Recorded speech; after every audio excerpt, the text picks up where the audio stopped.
Hi, YouTube. Good morning. Here we go. I'm all set to go. See my shirt there? I really should fix these a little bit. I know people want to be looking at that house. Welcome back to Don't Stop Me Now podcast, where being negative can be a good thing and being positive can turn the world against you. Hello, I am your HIV positive host, Ms. Jennifer Levon, and this is episode number 118. It is a beautiful, cool fall Sunday morning here in California, and I'm doing this podcast early. This is my bedhead look. I did not take a shower before I did this, so if you're on YouTube, I apologize. But I wanted to get this done before the Niner game, which is at 1:25, and they are playing the Chiefs here in California, and I'm so excited. I'm so excited. Of course, I want the Niners to win, but I do love the Chiefs too, so it will be a good show. Before I move on, I just want to mention that I do have a service, HIV risk assessment. If you're interested and you're concerned at all about anything regarding HIV, please hit me up. My links are in the bio. It's $20 and I will contact you. Well, you contact me through Instagram, DM after the payment is made, and I will get back to you via voice memo within an hour. Or at least get back to you and let you know like what my schedule is if I'm not available at that moment. So that is available to anybody. So, and let's go. Let's move on here. So I don't know what I should start with. I've got some, okay. I don't know if I should start with that. Okay, we'll do my credential update. So I had a little, not an interview, but I just met with over Zoom, a woman who is with the credentialing program just to get more information about it. And my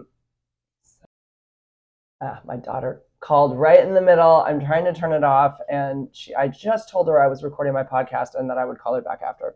But she called me anyways. Anyway, doesn't matter. So I met with the credential lady, and I found out a couple of really great things. Well, the program would start in January 7th. My CSETs that I took, these are tests that I took like in 2017. So 7 years ago, I passed all of them. I don't know how I did, but I did. There's like there's a math and science, I think it is. There's a writing one, there's English, obviously.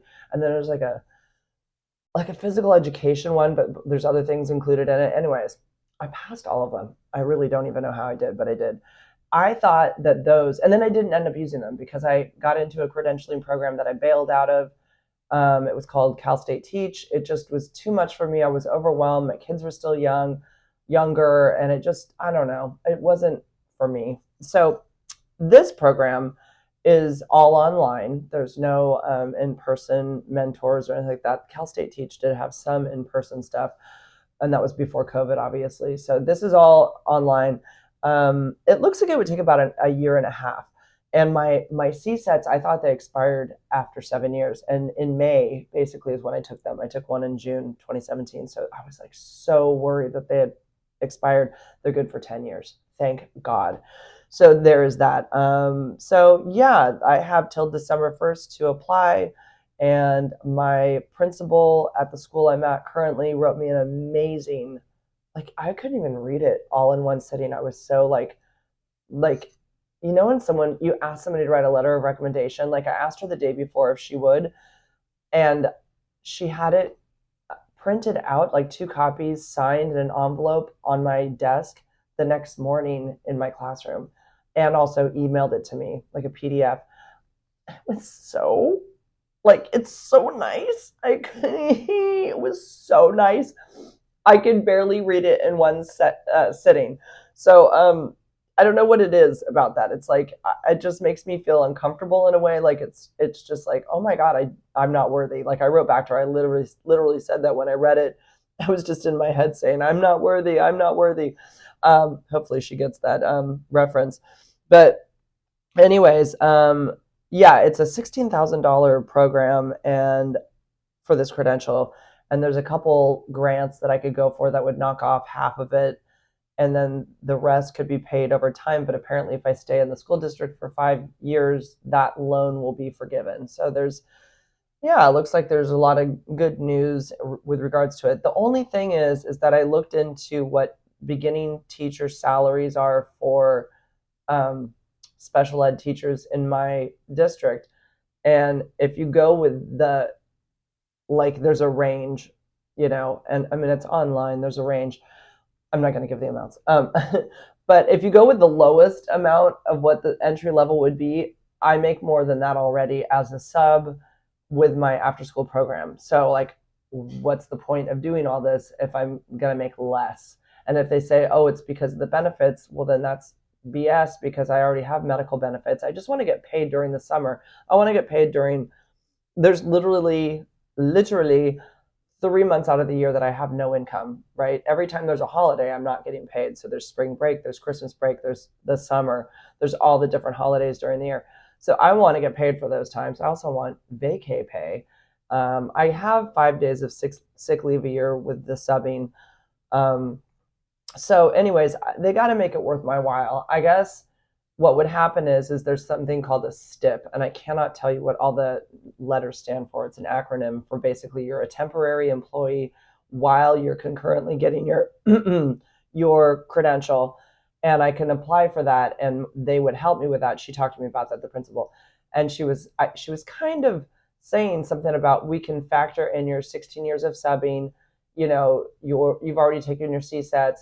You've got a great recommendation from us. Like, I think she was saying that we could use that as some ballpark figures to get you more income and not come in at the entry level. I would love to be somewhere midway where I see the income that's online. So, yeah, they got to make it worth my while, because if they're not going to give me, and that pay would start in January. I would start getting paid as the teacher in January. That's what the principal told me. So as long as they can give me what I want, I will go ahead and move forward and I've heard that there was another teacher that told me that he has a friend that works at another school who has the STIP, meaning he's got this temporary teacher pass, so to speak, and he's getting paid as a teacher, and he has yet to get himself enrolled in a program. So he's like kind of like taking advantage of this this opportunity. He just kind of keeps pushing it off, as this teacher told me. I've heard of other people doing that as well. So it's like a loophole. So you can get paid as a teacher, but you're not actually doing what you should be doing to become a teacher. I would not do that. I am not shady like that. I mean, if they're going to make this happen for me, I'm going to make it happen on my end. I would never feel right morally to not do what I need to do on my end. So that's my credential update. It's pretty exciting. Owen had his senior night. I won't get into all of it because it was just, there's so much to say, but it's so many proud mom moments for my son. This is for varsity football. He'll have another senior night for basketball. They had a dinner on Thursday night for just the parents, and there was like a screen. There was actually, I will put it on my YouTube channel. There was a little video that they had showed. Well, they asked us to send in 5 pictures of our kids, so there was going to be like a slideshow, but they added music to it and stuff. And I picked 5 pictures, and the group, the crowd had a really great reaction to one of them, and it just made me feel so good. Like,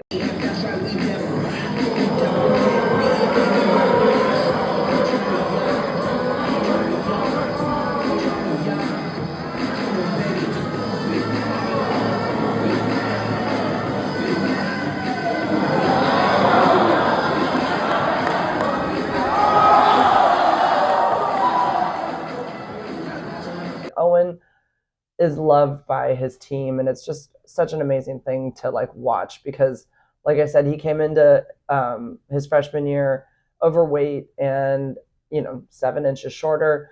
Not that he was short, he was like 6'1", but like he was not athletic. Everything was a struggle. It was so hard for him, and it was like just the fact that he stuck with both sports, even though he wasn't the athletic one, but we saw potential, but he stuck with it, even though it was so freaking hard for him. Oh my God, the struggle. So hard for him to do like those bear crawls and like all of those like warm-ups and stuff. He was literally so out of breath, and like that's not even an issue anymore. He's athletic now. So yeah, sports are amazing. You learn so much. He didn't get to play much. He wasn't a starter until this year. And now he's on the field so much, we can't even I keep forgetting to like film him, because he's on the field so much. in years past, it was always like, oh my God, he's out there. He's finally out there. You know, like,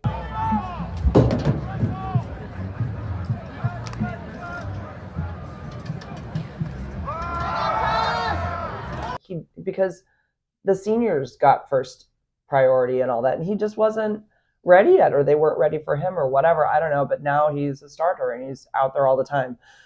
He's unfortunately suffering from a mild concussion right now. He definitely has one. He's got a headache, and it's been going on overnight. We looked up the symptoms, and it doesn't say that it's not. We don't need to go to the ER because he isn't vomiting or having nausea.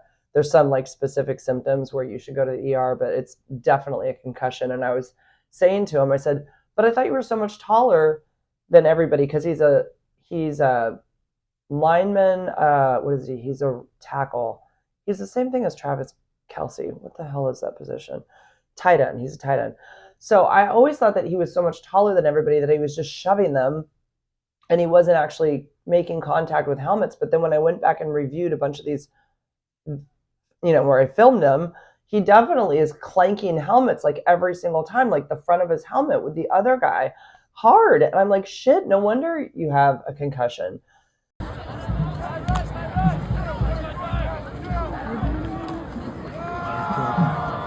Even though they've got these helmets and there's padding and everything, but yeah, like it's brutal. So anyway, I just thought of something. Hold on, I gotta stop this for a second. Okay, good.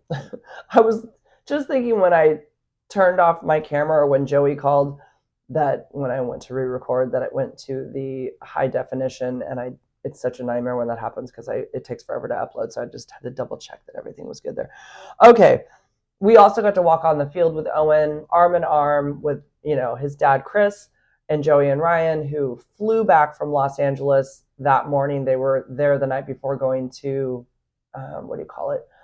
Universal Studios. They did like the night haunt thing the night before, and I was like, oh my God, you've got to make it back for his senior night. It's like I've waited 3 years for this moment, and it would not be the same if his sisters were not there accompanying us on the field as we walk out. Hold on a second. It's just a very special moment. There's all these pictures that are taken. The announcer, says this is Owen Warmerdam with his mom Jennifer and his dad Chris and his sisters Joey and Ryan, and they talk about his favorite teacher and what he wants to do in the future and what his favorite football memory was. His favorite football memory was sleeping in the wrestling room with the football team overnight. They slept on the mats, and he just said like that was one of his favorites, which is, I thought that was so sweet. It had nothing to do with actually playing football. So yeah, it was just the most proud feeling, just being there. Oh, and when he walked up to us on the field, because I haven't really been down on the field with him in his gear, he walked up to us. I mean, he's already 6'8", but with the helmet on and the shoulder pads, he looked like he was 5 inches taller. Like, I swear to God, my son looks like a building. It's like, I felt like I was standing next to an NFL player. I just was like, I jumped up and down at one point and was slapping his shoulder pads because I'm like, dude, you are so freaking tall. I mean, it's just insane. And it's like being next to a superhero or something. It's really fun. And Mom, don't do that. Excuse me.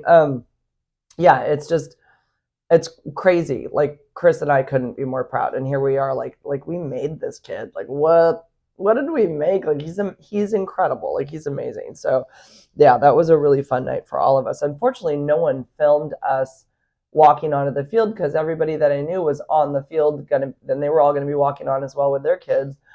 So that sucks because that was a moment I would have loved to have captured that it'll never happen again. But we have pictures, but we have no one filmed us from the stands. So that's a bummer. But anyways, it was an incredible 2 days, and so proud of my kid. Okay, I wanted to share really quick. If you're a guy, I'm sorry, I know this is boring, but someone had asked what I use for my hair, what the products are. So I used to use Target shampoo, like not Target shampoo, but I bought it at Target. It was like the cheapest stuff, whatever the cheap stuff is. I don't know if it's Aussie or what is the really L'Oreal? No. Febreze. Oh my God, hello. I don't know. Whatever the really cheap product is, like that was what I was using in my hair forever. I prided myself on that. Is that what you say? Is that the right word? Like, cause I was always like, oh yeah, I just use the cheap shit at Target. I don't use anything special. Well, guess what? My hair was like kind of crunchy a lot. Like when I would use all of my products, this is before I really understood good products. And it really wasn't always great, and I didn't get that the shampoo sucked. So, anyways, someone with curly hair had recommended to me, sorry, I have a cold and I'm going to talk about that in a second. Sorry about my throat and my voice. But sulfate free. So these are sulfate free. I just picked these up at Target. They were and if you're not on YouTube, sorry, it's called Cantu Shea Butter, sulfate free, cleansing cream shampoo, and hydrating cream conditioner. I just picked these up in the curly hair section. They literally have a curly hair section at Target. Um, so sulfate free apparently is very important for curly hair. And then what I put on my hair, just a one pump of this Aussie Miracle Curls oil, curl defining oil, just, kind of put that. I try not to put it too close to like around the frame of my face because it will make your hair look greasy. You have to be really careful how you distribute it. But I do. It helps me brush through my hair. So then I brush through my hair. Um, and then I put this stuff in, which is called, it's a cream serum. This happens to be Dove Styling Care Frizz Free Shine Cream Serum. I have another one in my bathroom, another cream that I'll use when I run out of this one, but this is the one I use. I just, again, one pump and I kind of work it through. And what I like to do is, this is like a lot of information, but okay, so I naturally wear my hair parted on this side, but I know sometimes I like to flip it over. So I want to make sure that I get product with the other part that might happen. So I definitely like lift up this hair and make sure that there's product that's going underneath that bulk of hair. That should make sense if you're listening through just the podcast. Okay, so then I might do a light spritz of this stuff. It's called Wow, and I did a TikTok on it. I can't just do this stuff alone. I'm sorry, but it doesn't work.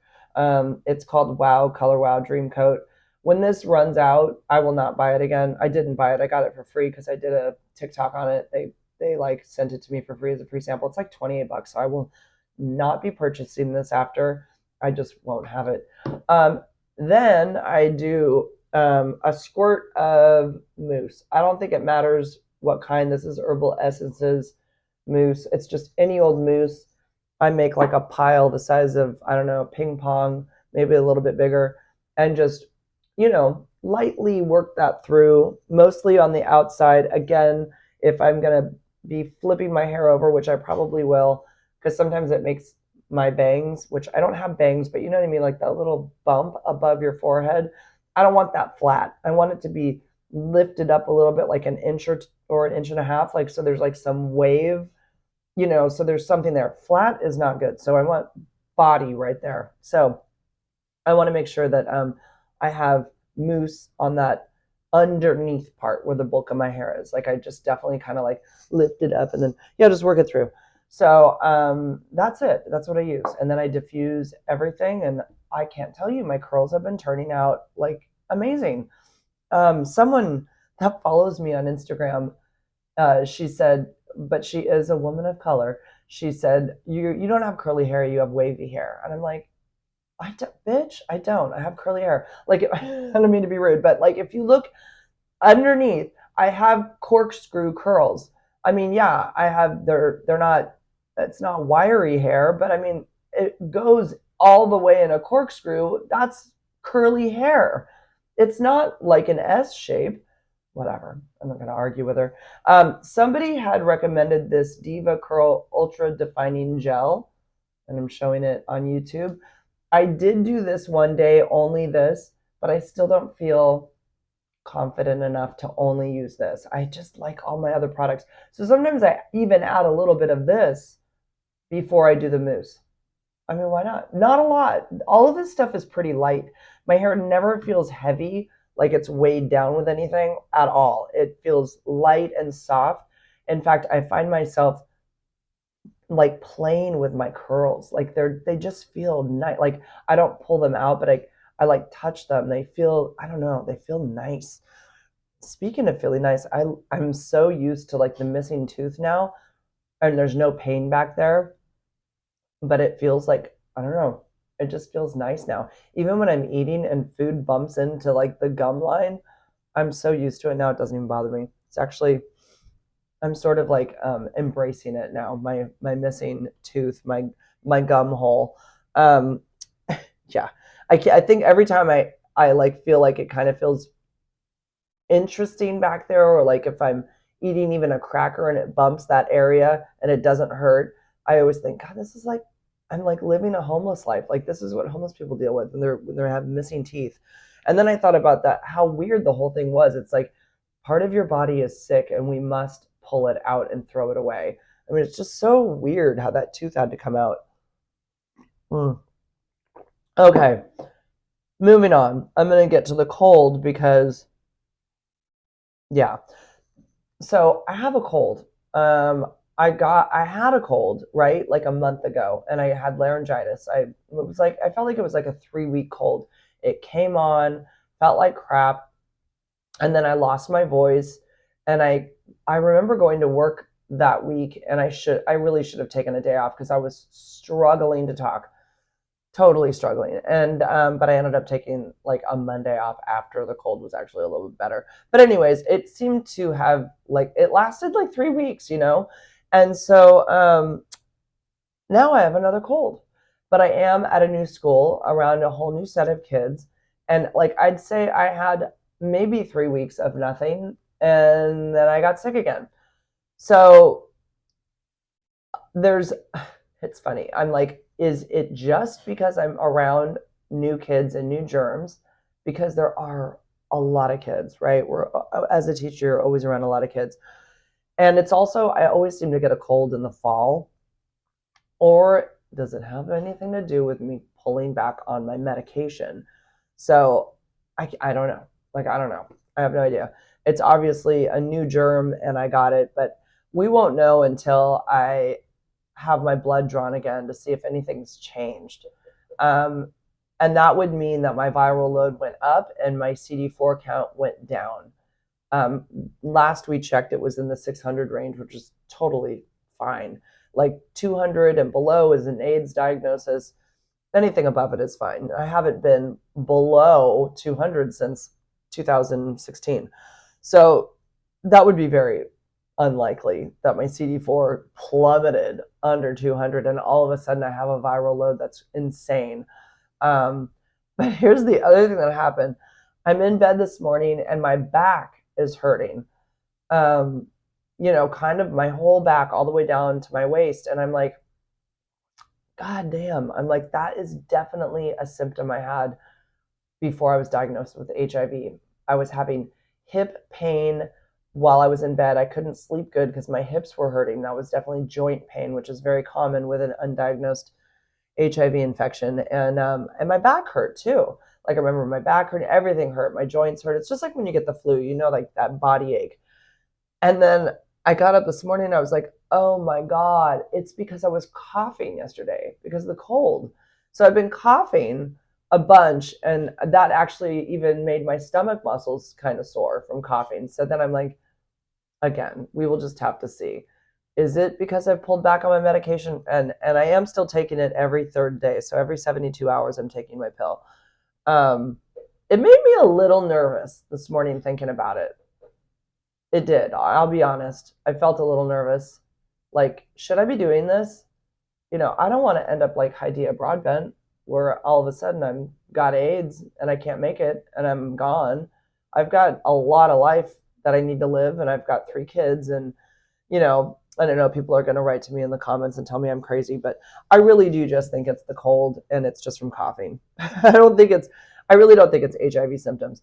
But part of me was thinking as I was laying in bed, should I ask my doctor for another viral load test? Like, just to be on the safe side, but then she'll know that I've been cutting back on my medication. Someone had mentioned about, the supply chain, and if we ever went to war or whatever, like, I think I might have mentioned this in my last podcast that, we need because I only get 1 month at a time, we do need a supply of medication. So I could always tell her that as to why I've cut back. I don't know. I haven't really figured it out yet, or what I'm going to say. If I'm going to say anything, like I said, if my viral load is fine and undetectable, I will not say anything. But if it isn't, then yeah, she's not going to be happy with me. But I'll just deal with that when the time comes. So that is that. I have had some of the wackiest HIV fears come to me recently for people who were paid clients. They paid for my help. And I just had to share some of them. I don't think they even listen to my podcast. But so this one guy, he's got the worst HIV anxiety or health anxiety. And he keeps asking me questions. I'm like, dude, we're done. Like, you don't have HIV. He didn't even have sex with the sex worker. I think it was a hand job or something. I can't remember. But anyways, sorry if you were listening with kids around. But he just wrote to me and he said, can I get HIV by wearing underwear with vaginal fluids on them? Sir, are you freaking kidding me with this? Like, I can't with that. Are you kidding? What? Like, I literally just wrote, I was already done with him. Like, I'm not answering any more of your crazy questions. So I just put laughing faces. I'm like, dude, this is like insane. No. No. But, I know people from other countries don't know a lot about HIV, but that is not how it's transmitted. It's not transmitted from vaginal fluids on underwear. What? And what is he even talking about? Is he like a woman would be giving her underwear after she's worn them, and then he rubbed his penis against her underwear? I don't even understand. Like, what are you talking about? Anyways, this is not how it's transmitted. Not by vaginal fluids on the underwear. Even semen on the underwear. It's not going to happen. How is that going to touch your bloodstream, sir? What? Okay. And then I had somebody who had a massage, and they had some like joint pain afterwards. So they were convinced that they had HIV. This was a few years ago. I talked to this person. He was convinced that the masseuse probably at one point during the massage had a syringe that had HIV in it and stuck him during the massage. And now he has HIV. He won't test. Like, as far as I know, he has not tested. Like, I haven't talked to him in a couple of years, but like, he could not let this go. He just had this. Well, and he knew he had an OCD. He had to go see a psychiatrist about all of this. But he was convinced that maybe that had happened. He never felt a needle prick, but he thought like that could have happened maybe, and that's why he had joint pain, even though he'd been going to the gym and working out a lot. Like, do you get, like, there's an answer to your concern, but why are you choosing this cockamamie story about something that definitely did not happen? Like, why would the masseuse where is she getting HIV from, first of all? I want to know. Is there a store? Like, where is she getting that? And then how is she keeping it, like, alive in a syringe? And then just at the right time when he's not aware, she's going to poke him with it and put it in his body. Like, it's crazy the way people think. And the last one, which is a good one as well. Hold on. This is a guy who had sex with a sex worker with a condom. He couldn't let it go. He finally tested. It was after the window period. He was fine. He didn't have it. But then he comes back to me for another assessment because now he's convinced that the Lancet that he tested with for HIV contained HIV. And now he thinks he has it again. He thinks the Lancet has HIV in it because he says the pharmaceutical companies want to keep people sick. I'm like, dude, what? The Lancets are like packaged somewhere else. Like they're a factory, right? They're like everything's completely sealed. And so I don't know how he thinks HIV is surviving in a Lancet or how that we even happened. But he would not let it go. Like he was kept. I had to like put him on restrict on my Instagram because he was just driving me crazy. But yeah, this is what I get. This is what people, and they are not kidding. Like they really truly are asking these questions seriously. And then even though you give them like, because I mean, I did give him a response to this. I definitely did, but he wouldn't let it go. And then I finally just said, look, I'm not answering anymore. I've been very clear about this is how crazy this is, this whole thought. Um, and I just had to put him on restrict. But anyways, yeah, they just still can't, even though you're like, you explain that how that's impossible, they still have this irrational fear about it and they can't let it go. It blows my mind what people come up with regards to HIV anxiety. But yeah, those are the three new ones that I recently had that I just, well, not new ones, but three that I could, well, two were new and one was an old one, but I just thought that was worth mentioning because yeah, this is what I'm dealing with on the back end of my advocacy. Okay, last but not least, let's talk about boys.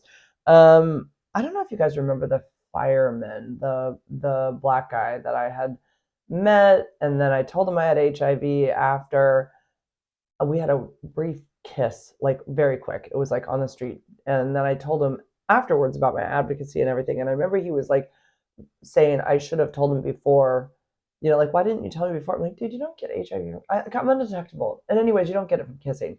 Like, it was weird. It's like, you're a fireman. You're a paramedic. Don't you know this? So anyway, we met again, right? I met at the firehouse. It was fun. He showed me around. And then I was going to have like another meetup with him. And that was when he sent me on the wild goose chase. The map wasn't making sense. I was driving all around Monterey trying to find him. And then he stopped responding. Asshole, right? And then since then, he has apologized. And he has asked me if I wanted to hang out again or whatever. And I was just like, yeah, no, not interested. And he has written to me 3 times in the last, I'd say, year where I have not responded. Like, why are you writing to me? Like, I'm not responding. One time he told me that he was working at the firehouse in Watsonville. I didn't respond. And I can't remember what the other one was. But anyways, out of nowhere, he sends me a picture that he must have taken of the full moon the other night with nothing. He didn't say anything. He just sent me a picture of the moon. What? What do you want me to do with this? I'm not responding again. This is the 3rd time. So anyways, there is that. The fireman strikes again, and I am not responding. Weird. Just leave me alone. I was, I'm on Tinder. It's basically for entertainment purposes. And I'm not thinking I will meet anybody on Tinder, believe me. I'm not even trying to plan to meet anybody on Tinder because the whole thing is a shit show. But when I get bored, sometimes I go on there. Like, I always think, like, maybe, you never know, there might be this guy that is just perfect, and he's going to say the perfect thing, and he's going to be close by, and he's going to be my age, and he's going to be attractive, and he's going to have a job and a car and all of everything. Maybe he's there. So I don't ever want to give up hope, but in general, 99.99% of the time, I know there's nothing on Tinder. I know that. But I did match with this guy, and he was 51. And I do have my actual age on there because I was photo verified with my driver's license. So I had been 49. But when I photo verified with my driver's license, they put my real age on there. So no, I'm 54 on there. So anyways, he's 51. This guy's name is Mike. And he writes to me and he says, where are you watching the games tonight, Jen? Because I do have in my profile that I watch the Niners and the Nuggets basketball always. And I just said, haha, watching Denver versus Phoenix at home. No Niners today, so just B-ball. Are you watching also? He says, I'm doing pilot shit He just casually throws that in. Pilot shit. But wrapping it up now. By the way, I'm not impressed if you're a pilot. I don't give a shit. You didn't have to throw that in there. I could be a pilot if I want to. It's not hard. I know plenty of people who are pilots. It's not a big deal. But he had to just throw that in there. I don't know why. Do you want me somewhere? Do you want me somewhere is literally what he wrote. I'll buy your first beer, dot, dot, dot. Then the next paragraph. And the second, if you have a good joke for me. So this is supposed to be impressing me. And also it's Sunday night at 5:44 p.m. Sunday night. I'm in my living room watching TV, thinking about work the next day. I don't know this guy at all. We've had literally I've said one thing to him, one thing, and he's asking me to go meet for a beer. He's a complete stranger on the internet. I don't know who this is. I said, wow, you move quick. I'm settled in for the night, but, oh God, my thing cut it off. I don't even know what I said because it got cut off. I'm settled in for the night, but I just said, but have a good night or something like that. And he says, this is what he writes back. What an asshole. He says, I understand. It's almost 7, 2 exclamation points. I should probably lower my age limit. Laugh out loud. Oh, what? Can you fuck right off? Oh my God. I was so pissed. And I started, writing stuff back and then deleting it and then writing stuff back. And I'm like, this is the type of guy that if I write something back, being pissed off, he's going to come right back and say something even more rude to me. And I didn't want to get even more mad. So I just unmatched him right away. And then I put my account on pause again. What an asshole. Like, can you imagine because it's Sunday night. I don't even know you. I'm going to just jump and go meet you somewhere for a beer. Not only that, we were like 20 miles apart. I don't even know where the guy lived. So, yeah, get over yourself with your pilot's license and your like short invitations. Idiot. So, made me hate the app even more. I cannot deal with this app. It's so ridiculous. So, anyways, let's talk about my favorite, Chris, which I don't really know that he's my favorite anymore. Like it's the lackluster is lacking its luster. I feel like I'm forgetting how to say all these different sayings. Well, he's losing his shine because when I did my last podcast, I was talking about the fact that the prior podcast he had texted me, during that time that I was talking about him. And then I said he was going to be in Reno and I'd probably hear from him that night. Well, I never did hear from him that night. In fact, I didn't hear from him all week. And I was like, wow, this is it. We're not talking anymore, I guess. It's the beginning of the end, I guess. And I have earrings at his place that I really want to get. But I'm like, I'm not even going to ask him for those because I'm not going to use that as a reason to look like I'm trying to see him or whatever. So I'm just like, fuck it. I'm just going to forget the earrings. That my daughter made them, so I do want them back. Then out of nowhere, literally 1 week later, since the last time we talked was a Thursday night. And he was going out to some music thing. I don't know. It was exactly a week later, Thursday night. He calls me. I'm walking my dog. This is after my son's football game. No, it was after my son's dinner thing.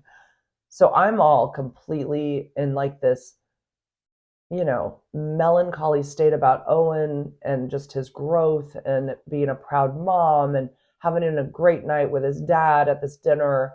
And just, Chris and I couldn't be more proud, his dad, Chris.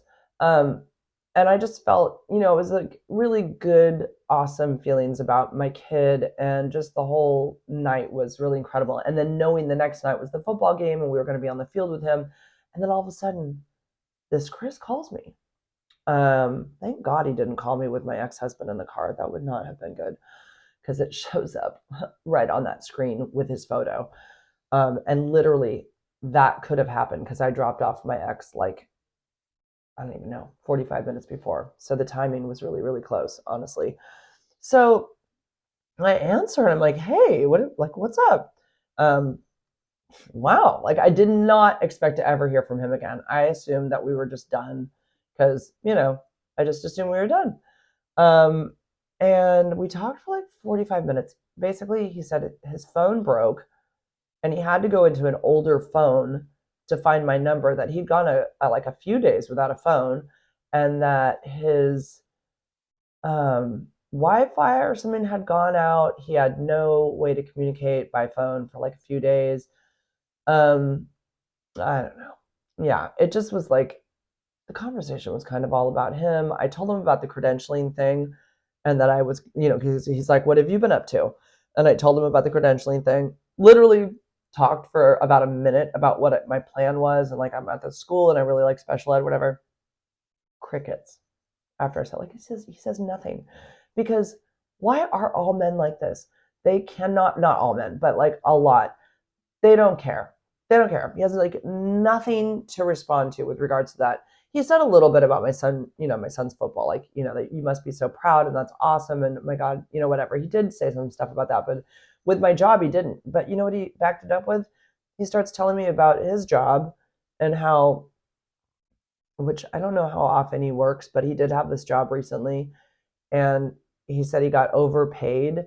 It's like, why would you tell me that? Like, I don't know. It's like, it felt like a one up, like he was trying to one up me, or he's like insecure about my education being so far beyond his.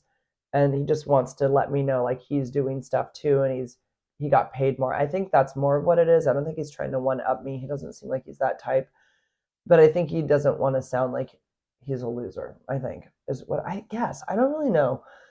But it kind of makes me feel bad that like there's just no response when I'm talking about like what I'm doing and like what I'm feeling excited about or proud of or whatever.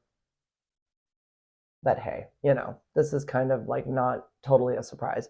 So, yeah, someone wrote to me and said, and also, so what happened is I didn't feel those crazy, crazy feelings for him when he called, which was a relief. It really was. I got off the phone. I was like, wow, because I had already let go of everything during that week.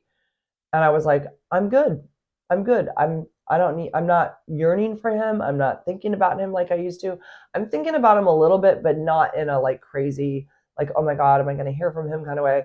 It was just like he'd pop in my head and I'm like, oh, that's right. We still haven't like talked in like 5 days and 6 days and 7 days, whatever. So, yeah, it felt kind of like a relief that I didn't have those crazy, crazy feelings when I talked to him on the phone. It was more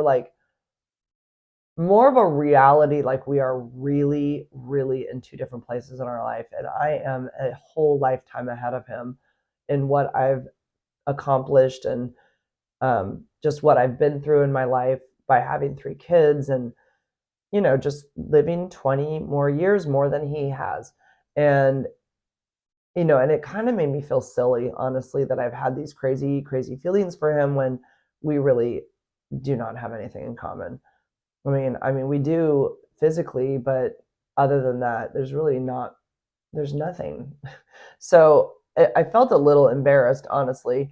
And I also felt a little sad that that high that I would get by hearing from him or a text from him didn't give me that same feeling. And someone that I talked to through Instagram, she was saying, it's like it's still a drug. Like you want to get that high, and it isn't necessarily even seeing the person. Sometimes it's just the feeling comes from them texting you, knowing that they're thinking about you or whatever. And she said, it's like you want to chase that high again. So it's like you kind of will do something like, maybe I would go see him again to see if I could get that feeling back again. But it felt sad that, and I haven't seen him, by the way. But it felt sad that that feeling wasn't there. And then someone else through my close friend's story, because I had mentioned all this in there, had said, she had heard a saying one time, and she said, I hate this because I really want to love with true abandon. She said, but the one who cares the least is the one that actually controls the relationship. And it's so true. It's so true. And because he had also asked during the conversation if I had tried to call him during that week, which was interesting. Like he kind of like threw it in there. Oh, and by the way, the reason he was calling me was because he was in my area. He was kind of close to, he told me the exit he was on. So he was like an exit away from my exit. He said he was looking at a truck. I don't even, it was nighttime. It was literally 9 o'clock at night. I don't even know. But he said something about, well, first of all, he was coming to see if I was available. And he goes, I don't know if it's okay or not. I don't know if it would be okay or not, is what he said.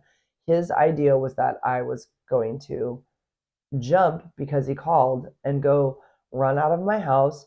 And he said you could pretend to quote unquote go get the mail if my son was wondering where I was and go with him in a car somewhere. Like, dude, really? You haven't talked to me in a week. I understand maybe something happened with your phone, but you think I'm that, like, you know, what's that expression? Oh, there's a bad, that it has the word bad in it. Down bad for you. That's it. I'm so down bad for you that I don't hear from you for a week. You call me and I'm just going to run out of my front door, hop in your car and go, you know, do something with you in your car while my son, who I is home, this perfect boy is home, the one that I just celebrated, but I'm going to go do this? Heck no. Are you kidding me? Hell no. So I just was like, yeah, no, not doing that. I said, no, God, no, my son's home and I'm tired. And like, I just kind of like changed the subject. Um, but there was something else I was going to say about that. Oh, what was it? Yeah, so that was the reason he called. And then, oh yeah, he'd asked if I had called him at all this week. Did you try to call me? And I said, no. Like, I hadn't. Like, I'm not going to chase you. So it was funny. I think he kind of like tentatively asked if I had called him. Like, he wanted to know if I was, trying to hit him up, but I wasn't. So, anyways, I feel like the veil has been revealed. Is that, God, I keep remembering these things that people wrote to me. Um, but the true colors, I guess I have seen them. I don't know. But it helped calm my desires for sure. And something else helped as well. There's a beautiful, beautiful, beyond beautiful man that follows me on Instagram. We have had a very cute, fun, flirtatious relationship, friendship on Instagram. He's in Los Angeles. I have never met him in person, but he wrote to me. He's on my close friend story, and he wrote to me after I'd posted some stuff about, you know, just Chris and all this. Like, he's followed the story. He knows. He's not a jealous guy. Even though he's flirted with me, like he wants to, like he's told me he wants me. I'm not gonna lie, he has. But I don't think that'll ever happen. But I appreciate it, and it's like what a thrill to have like this 36-year-old gorgeous dark model. Like he he's he's not normal. He's so beautiful, like that kind of beautiful. Oh, anyways, he says to me, I think I can help you with this Chris situation. I'm like in my head thinking, well, what do you mean you can help me? What does that mean? Because, like I said, we've had a flirtatious relationship. Nothing crazy, but like, we've sent pictures to each other. Not gonna lie, we have. And we've talked about meeting up and how it could work and meeting halfway and stuff, but we have yet to do it. So he says, let's talk. Like, call me. So we set a date. We Zoom call, and he like he's in his place with headphones on. He's got like a, I don't know if this is just because he does Zoom calls in general, but it was like almost like he was a streamer. He had a purple lit background behind him. It was kind of dark, and it's like he must have had a ring light on. I don't know, but he had the big headphones on, and like he was ready for this call. We FaceTimed. It wasn't a Zoom call. But he had no shirt on too. That's how he got on the call with me. And it was like 7 o'clock in the evening around there. And we're both Pacific Standard Time. So it was his 7 o'clock. Sorry. And so he said, so At first I'm like, where is this going? What is this conversation going to be? Like, what is he going to tell me? How is he going to help me get over this Chris situation? Which I kind of felt over anyways at that time. He just was really there to offer some male advice or male perspective on what men think with regards to women. So he just said it was basically one of those, he's just not that into you. And it was really was, I mean, I'm aware of that, but it was good to hear it from another man's perspective who's watched this whole relationship unfold. And he was like, I think women make up stories in their head about what's going on, especially in a situationship, because they want more and the guy doesn't. The guy keeps you where they want you for when they want you. And he said, I do this too. He goes, he said that he had been with a girl for like basically hooking up for 2 years, and the girl developed feelings, obviously, and he didn't have those feelings. And he said, but he was always aware that she was around and he could hit her up when he wanted to, when he had the urge, and he would. And he goes, but we're able to, he goes, and he laughed about it. He was like, as sad as it is, he goes, we are built differently for that. He goes, we don't have these like romantic feelings if we don't want to. And he said, in the act, we can put that, we can make it be really intimate. But he said, in general, we can also walk away from it and not feel anything after. And he goes, well, you're having all of these thoughts about Chris all day. He goes, I guarantee he's not thinking about anything. And he was really being nice about it. And it was like, it's so embarrassing to have another 30-year-old man tell a 54-year-old woman about how men think. Like, I know this, but it's like, and it was, I felt like, oh my God, it's like, I was so embarrassed for myself, honestly, that he's followed this whole story and probably been going, watching it going, Jennifer, you need to see what's really happening here. So yeah, it was a dose of reality. And I really appreciated him taking the time to just share that with me. Like he just said, like, it's not like, he said, women can go long periods of time without sex and it doesn't even like phase them. He said, but men have a really hard time with that. And he kind of talked about like, not so much like polygamy, but something to that extent. Like, men could have like several different sexual relationships and it wouldn't confuse them, and have a wife and have lots of different sexual relationships. Um, and it would be something that they can compartmentalize each one of them and not feel guilt and or whatever. And I do believe that that's true. It's not every man, but I think that can be really common. And I talked to him about my ex who cheated on me, and he just said, he kind of like felt bad for my ex, which was interesting. Like, you didn't want to even give him another shot? And I said, no, I did. Like, I stayed with him after I found out for like 4 months, the whole time he was here in California, but it ate at me the whole time. Like, it was super hard. I wanted it to work out, but I said, in the end, I was happier alone. After he left, I realized that I didn't want to be with him anymore. And it was honestly not that hard to let go, because I think I'd been letting go while he was here. And then when he went back to Canada, I didn't trust him at all anymore. And I couldn't deal with the fact that he could do that again.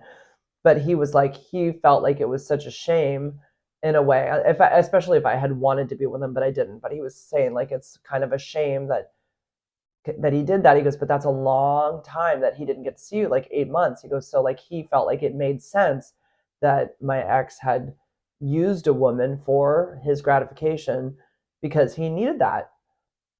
And that's definitely a male perspective, because we do think of things differently. But he was like, he was kind of like, he felt bad for him a little bit. Like, yeah, he lost everything, but look at his situation. He was alone for 8 months and he needed an outlet. And he did use a woman for his gratification. And he said, it's like, it made sense why he did what he did. And I'm like, I get that, but also we were married and I stayed true to him and he just couldn't keep it in his pants. And I understood he had a situation that worked out really well for him that he never thought I'd find out about, but she made sure I found out about it. And that's how it happened. That was the beginning of the end. But again, I told him it was a silver lining. It's actually good that it happened because I didn't realize that I actually am so much happier on my own. And we had good times. We definitely did, me and the ex, but I definitely was not able to live my authentic life with him, which is why I think I really just don't know that I'll ever be with anybody again. Because when you're with somebody, you do have to make changes and you do have to accommodate another person in your life and think about their, their everything that they need and their feelings. And you can't, I want to be selfish. I want to live my life exactly how I want to and not have to have an opinion from anyone. And I don't want to have to make accommodations for somebody else, and I just feel like that's just fine. We all have that right to do that. Um, and that's why this Chris fit into my life so well, because he's not in my life. He was just filling this void of intimacy that I do miss without the whole relationship. That's what I liked about it. It was just, and I don't even know that it will probably happen again. I'm sure I will see him. We've been in communication for the last couple of days because his dog is, I think he had to have her put down yesterday, but his ex is helping him with all of that. So like, I'm like, yeah, just, I mean, she's still kind of in the picture as a friend. And I don't know, like they've been broken up for 3 months now, but like, yeah, whatever. I'm not going to get into all that, but, yeah, I'm sure like I'll definitely probably see him again, but I don't think that those crazy feelings that I've had for him will stay. Cause I think my one girlfriend says, oh, once you're with him again, it'll all come back. But I don't know for sure. But I have to say, when I was at my kids' uh, football thing, he did cross my mind because I had just talked to him the night before, and I was just like, oh my god, like what am I doing? Like if anybody here knew, like if and like they put the spotlight on us and they said, oh, by the way, this mom right here, she also sees this guy on the side, I would be mortified, like absolutely mortified. Like it's a secret I don't want anyone to know about. And it's fine on here because nobody can see him, but it's like it is like it doesn't feel nice, doesn't feel wholesome. And that moment with my family is wholesome and it feels right. Like when we are together as a fivesome, it feels perfect. I mean, Chris and I aren't married anymore, but he's a good friend of mine and he's my kid's dad, and I love him. Like, I mean, he's like a brother to me, and I want him in my life forever, and I don't want anybody interfering with our family unit. You know what I mean? Um, yeah, I'm just also so grateful that my ex Chris, my kid's dad, is doing so great, and he's not drinking, and he's going to AA, and he says I'm an alcoholic every time he goes. He has to. It's part of the thing. You have to say, hi, my name is Chris. I'm an alcoholic. Ironically, both of those Chris's go to AA meetings and say, hi, I'm Chris. I'm an alcoholic. They both do. But anyways, yeah, my ex is doing great. Like 6 months ago, I didn't think that he would be alive to celebrate these moments. I really didn't. I thought he was going to kill himself with alcohol. And I was thinking, oh my God, we are going to walk out on that field and his dad's not going to be there. And it's going to be a sad moment for Owen as well. And it wasn't. He was there, and it felt perfect. It felt perfect. Uh, it was everything I had imagined and more. I was so proud of all of my kids and so proud of Chris for being there and making it, and so happy for my son that that moment ended up like it should have been. So yeah, I think I'm gonna end it there. Okay. Let's see if I could go one podcast without crying. I don't know. This is always kind of therapy for me, so I do end up crying. Okay, you guys, I'm gonna wrap this up. I need to cough really bad. I've been holding back, so I don't want to cough into the mic. You guys have a great week, and yeah, we'll see you next Sunday. Let's go Niners. All right, guys. Bye. Thanks for listening. Love you guys. Bye. Bye, YouTube.